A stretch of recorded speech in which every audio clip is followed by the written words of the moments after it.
In the time of COVID, it can be difficult for those who have spent extended periods away from their school, their peers, and their friends. At Bergen Newbridge Medical Center, there's a new program to help children, teenagers, and young adults facing anxiety and depression during the pandemic, and we're going to learn more about it today. Let's talk about it with Dr. Michelle Thorpe, child and adolescent psychiatrist for Bergen Newbridge Medical Center. This is Wellness Waves, a Bergen Newbridge Medical Center podcast. My name is Prakash Chandran. So, Dr. Thorpe, really great to have you here today. I just wanted to start by asking, how exactly has COVID-19 affected the mental health of children, teens, and young adults? Well, first of all, thank you so much for having me. I truly appreciate it. COVID has been very difficult for our young population, our children and adolescents.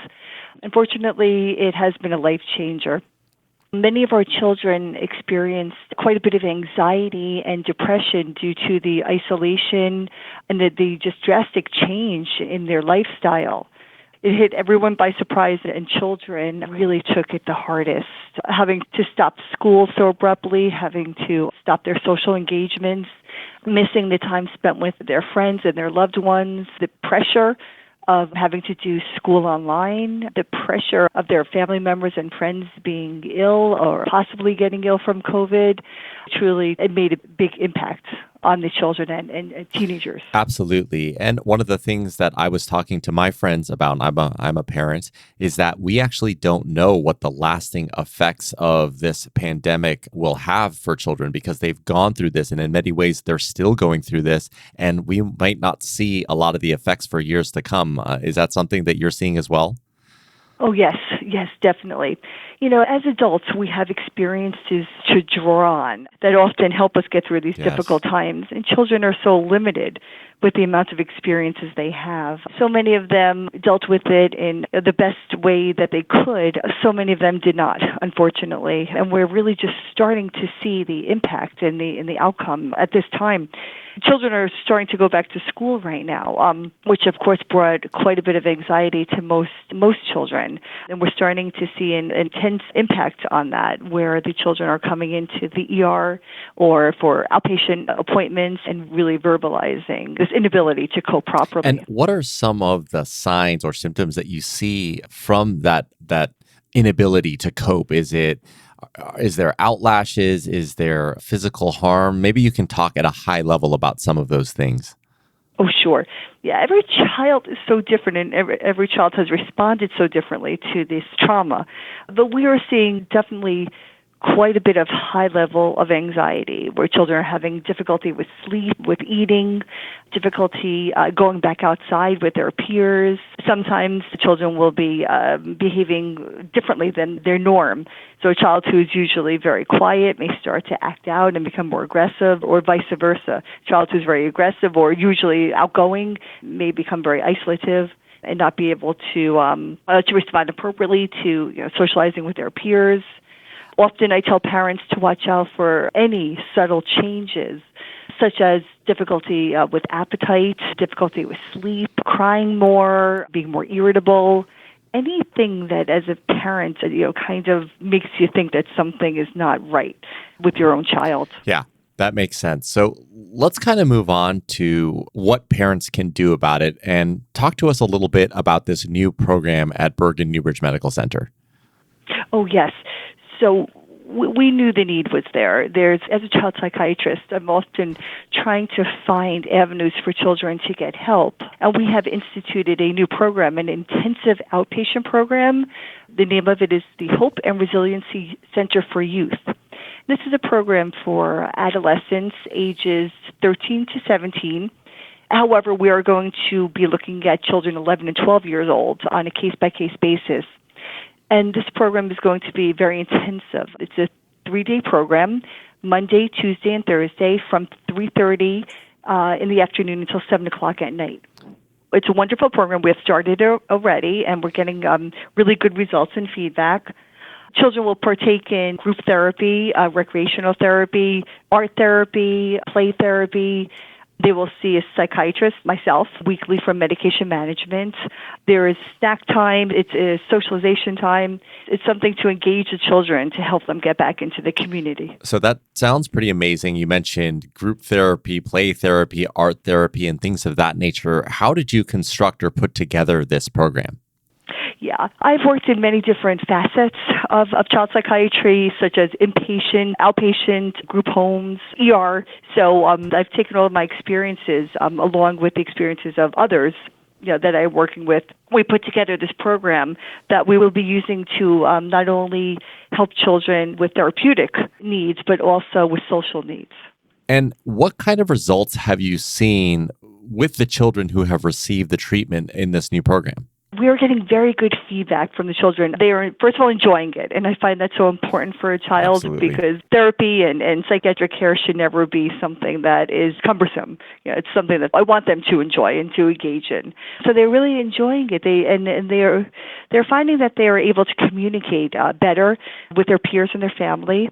Medication-wise, we're definitely monitoring them very closely, which is nice. So any changes needed can be done on even a daily basis with the children. And I've had good feedback from parents also saying that they have noticed that their children are acting differently and able to handle stressors differently and communicating more with them. So very positive at this point. So if a parent is listening to this and they're thinking, hey, you know what, this is maybe something for my child, maybe you can talk a little bit about two things. The first is maybe the signs that they might look for to let them know that their child really needs something like this. And the second thing is maybe the age group or demographic that you serve best. I always tell parents, just be very aware. Use your eyes and ears. As a parent, you know your child best. So just looking for any change, even if it's a subtle change. Often children and adolescents have a hard time asking for help. Either they can identify their feelings properly, or they don't know how to ask for help, or they're embarrassed to ask for help. So I always tell parents to be very aware of what's happening, even if your child is not asking for help. If, as a parent, you are nervous, you're scared, you just know something is not right, definitely reach out. Always, the first step could be the ER if needed, if you don't know where to start, or called community resources, such as our Access Center for our programs that we have here for the children and adolescents. Often, parents are also afraid to get the children help, even if a child is asking for help. And at that point, I think as a parent, you have to push away your fears and the difficulty with engaging in this process also, and listen to your child. Yeah, absolutely makes sense. And, the second piece of this question is, who do you serve best in this program? Is it, children over the ages of 10 up to teens? Maybe talk a little bit about that. Yes, this specific program, this IOP that we have started, yes, we are going to be serving mostly adolescents and teenagers, so from about 11 years old until 17 years old. Also, it is primary a psychiatric program, so if a child is dealing with substance abuse as the primary diagnosis or issue, we have another program for that here in our hospital, and the name of that program is the Teen Thrive Program. So that's the Teens Thrive program. And the one that you're discussing today is the Hope and Resiliency program for the youth. Is that correct? Yes, that's correct. And if a parent is confused as to which program the child would be appropriate for, just call our Access Center and we can help with that. Calling that Access Center is the best way for them to get the information, right? That's correct. Makes a lot of sense. So, is there anything else that you'd like to share with our audience or to just give parents to help them mitigate their child's stress at home? Yeah. As parents, we are going through a lot also. So I think number one is to get yourself some help if needed as a parent, because it's very important. Our children often feed off on what we are experiencing and the vibes that we are giving as parents. So definitely get help if you yourself are going through a difficult time. Engage more with your child, whether it's through something that you and your child can find that you enjoy doing together, or just a simple walk together, or eating at a favorite restaurant. Just something that you can talk to your child and observe your child in a comfortable, in a relaxing setting.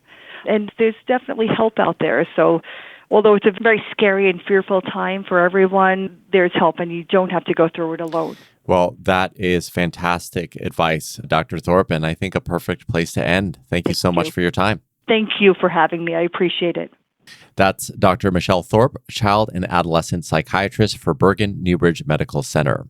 For more information, you can call that access center that Dr. Thorpe was talking about 24/7 for mental health and substance abuse services at 1-800-730-2762. If you found this podcast to be helpful, please share it on your social channels and be sure to check out the entire podcast library for topics of interest to you. Thanks for checking out this episode of Wellness Waves. My name is Prakash Chandran. Thank you so much, and we'll talk next time.